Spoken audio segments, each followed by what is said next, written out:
Student, आज हम पढ़ेंगे दो चरों वाले रैखिक समीकरण युग्म। तो दो चर वाले रैखिक समीकरण युग्म को हल करने की विधियाँ। तो कल हमने ग्राफीय विधि के बारे में डिस्कस किया था और उससे संबंधित प्रॉब्लम्स को भी सॉल्व किया था। तो आज हम डिस्कस करने वाले हैं बीजगणितीय विधि, रैखिक समीकरण युग्म को हल करने की बीजगणितीय विधि। तो ये भी तीन प्रकार की होती हैं: प्रतिस्थापन विधि, विलोपन विधि, बीजगणन विधि। अब ये बीजगणितीय विधि की आवश्यकता क्यों पड़ी? क्योंकि जब हमारे चर x और y में जो समीकरण है, अगर वो पूर्ण संख्या नहीं होती, जैसे हम कल ग्राफीय विधि में सॉल्व कर रहे थे, तो उसमें हमने देखा कि ग्राफ में जो है 7,3 इस तरह का मान आ गया, तो बड़ी आसानी से हम जो है इसको ग्राफीय विधि से सॉल्व कर सकते हैं। लेकिन कई बार क्या होता है कि इस तरह की संख्या हमें मिल जाती है √2, 1/4। तो इस तरह की जो है इनको ग्राफ पे डिनोट करने में या ग्राफ पे प्रदर्शित करने में त्रुटि हो सकती है ना। इस तरह की संख्याएं मिल जाती हैं,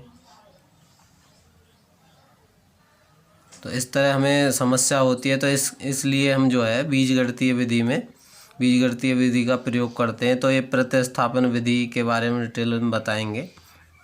प्रतिस्थापन का मतलब होता है किसी एक वस्तु को हटा के वहाँ दूसरी वस्तु रख देना।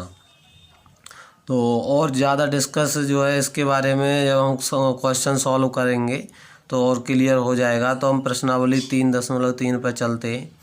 तो इसमें क्वेश्चन नंबर 1 दे रखा है, निम्न रैखिक युग्म को प्रतिस्थापन विधि से हल कीजिए। तो इसमें पहला क्वेश्चन है x + y = 14, x - y = 4। और दूसरा क्वेश्चन दे रखा है s - t = 3, sy3 + ty2 = 6। इस तरह NCERT किताब में जो है आप देख सकते हो जो है। तो इसमें पहले में 6 क्वेश्चन दे रखे हैं ये। तो हम पहला क्वेश्चन ले रहे हैं यहाँ से। तो पहले क्वेश्चन का सॉल्यूशन ले रहे हैं। तो प्रतिस्थापन विधि के आधार पर इसे हल करेंगे। तो ये दे रखा है समीकरण, आपको दो समीकरण दे रखे हैं, x + y = 14, इसे समीकरण 1 डालेंगे, और x - y = 4, इसे समीकरण 2। अब अपनी सुविधा के अनुसार कोई भी समीकरण हम ले सकते हैं। तो समीकरण 2 से x = 4 + y हो गया, इसे हमने समीकरण 3 रख दिया। अब x = 4 + y समीकरण 1 में रखने पर, तो 1 में इसका x का मान रख दिया हमने। तो 4 + y = 14। तो यहाँ 4 + 2y = 14। तो 2y = 14 - 4। तो 2y बराबर यहाँ से 10 हो गया, और y = 10/2। तो 2 एकम 2, 2 पंजे 10। तो यहाँ से y का मान हमें 5 प्राप्त हो गया। और y = 5 समीकरण 3 में रखना है। वो किसी में भी रख सकते हैं आप, जो है 1 में रख सकते हैं।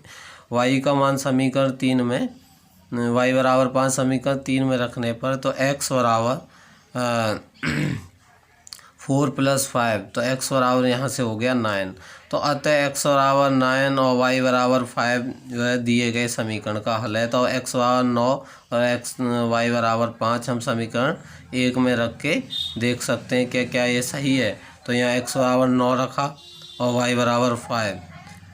तो 9 और 5 कितना हुआ? 14। तो इसे हम कह सकते हैं कि दिए हुए समीकरण को संतुष्ट कर रहा है ये। तो ये जो है इसका करेक्ट होगा ये हल।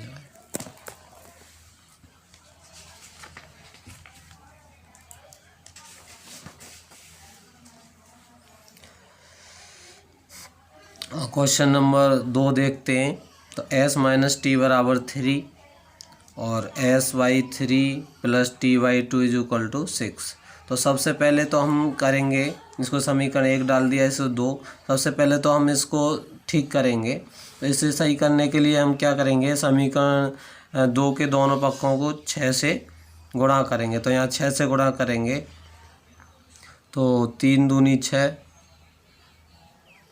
2 तिया 6 और 6 छीक 36। तो इस समीकरण को इस तरह से 2s + 3t = 36, इसे समीकरण 3 डाल देंगे। अब हम अपनी सुविधा के अनुसार समीकरण 1 से एस बराबर टी प्लस 3, इसे समीकरण 4 डाल देंगे तो एस बराबर टी प्लस 3 समीकरण 3 में इसका मान रख देंगे। तो हमने एस की जगह पे टी प्लस 3 रख दिया, तो 2 into T plus 3 plus 3t बराबर 36। और यहाँ अंदर इसमें गुणा कर देंगे तो 2t plus 6 plus 3t is equal to 36। अब 5t is equal to 36 minus 6, तो 5t इज इक्वल टू 30, तो t बराबर 30/5। तो 5 से इसे डिवाइड करेंगे 6 टाइम कटेगा ये, तो t का मान कितना प्राप्त हो गया हमें 6। अब t बराबर 6 समीकरण 4 में रखने पर तो s बराबर 6 प्लस 3, तो s बराबर प्राप्त हुआ हमें 9। तो अतः s बराबर 9 और t बराबर 6 समीकरण का हल होगा। अब इसी क्रम में हम क्वेश्चन नंबर 2 लेते हैं। इसके बाकी के पार्ट स्टूडेंट खुद सॉल्व करेंगे। अब क्वेश्चन नंबर 2 पे चलते हैं हम कि 2x प्लस 3y बराबर 11 और 2x माइनस 4y बराबर -24 को हल कीजिए और इसमें m का वह मान ज्ञात कीजिए जिसके लिए y बराबर mx प्लस 3 हो। तो सबसे पहले ये जो समीकरण दिए हुए हैं हमने उनको लिखा। 2x प्लस 3y बराबर 11, सो समीकरण 1 डाला, और 2x माइनस 4y बराबर -24 समीकरण 2 डाल दिया। अब अपनी सुविधा के अनुसार जो है समीकरण 2 से तो 2x बराबर 4y माइनस 24 समीकरण 3 डाल दिया। अब 2x का यह मान उठा के हमने समीकरण 1 में प्रतिस्थापित कर दिया। तो यहाँ ये देखिए यहाँ रखा है 2y minus 4y minus 24 plus 3y is equal to 11। और इसको सॉल्व किया 4y 3y 7y minus 24 is equal to 11। तो 7y बराबर 11 प्लस 24, तो 7y बराबर 11 24 35 हुआ, तो y बराबर 35/7। तो इसे 5 टाइम्स कटेगा ये, तो y बराबर 5।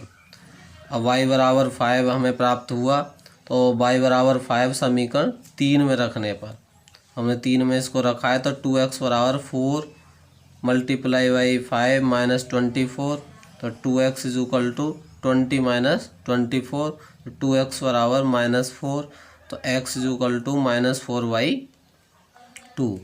तो यहाँ से 2 बन जा 2 2 2 जा 4, तो x बराबर यहाँ से हमें प्राप्त हुआ -2। अब x बराबर -2 और y बराबर 5, y बराबर mx प्लस 3 में रखने पर तो y बराबर 5 बराबर m इंटू -2 प्लस 3। अब 3 को इधर ले जाएंगे तो 5 माइनस 2 रह गया, तो 2 बराबर -2m, तो m बराबर 2/-2, तो m बराबर यहाँ से कितना प्राप्त हुआ हमें 1। तो इसलिए जो है m बराबर -1 हमारा जो है फाइनल वैल्यू आई, m बराबर -1, ये इसका आंसर होगा। Thank you.